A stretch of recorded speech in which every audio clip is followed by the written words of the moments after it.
There's this movie called In Time starring Justin Timberlake that tells the story of humankind with a twist. The characters in the movie possess clocks on their arms that count down towards zero once they reach a certain age. Once their clock reaches zero, they cease to exist. Instead of being paid a regular wage, they are paid in increments of time in order to prolong their existence. Commodities they use are equated with different costs in time as well. 4 minutes for a coffee, 3 minutes for a bus ride, and so on.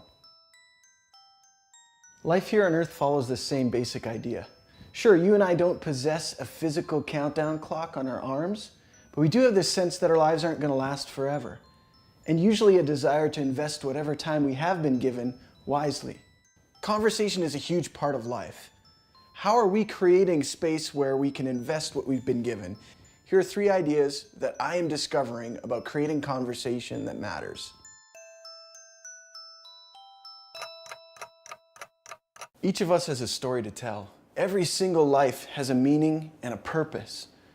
And every life represents a single story being lived within the context of this greater unfolding story called the existence of humanity. How are you sharing your story with others? Are you creating the space to share who you are by sharing your story with them?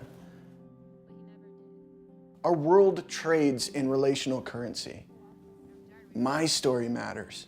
Your story matters. Our lives matter. Share your life by sharing your story. Well, finding the courage to share my story with someone is important.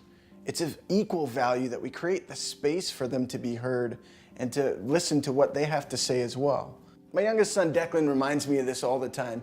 He's going to turn 2 this summer and he's just learning how to speak. He always has a great story to tell. I don't understand everything that he says to me, but I do see when I give him my undivided attention how inspiring that is to him. Am I creating space for others to be heard so that they feel valued? Am I a great listener, not just a great storyteller? I'm tired of fake things. Plastic plants, they look great from a distance, but as you get closer to them, you can see that they're really limited in what they can be used for.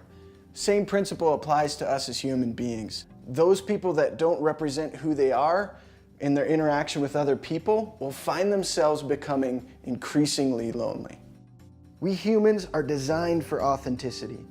Fake just won't do. We might be able to fool some people for a little while, but we will lose sight of our own identity and a sense of stability in the process if we continue to project who we think we should be instead of who we really might be.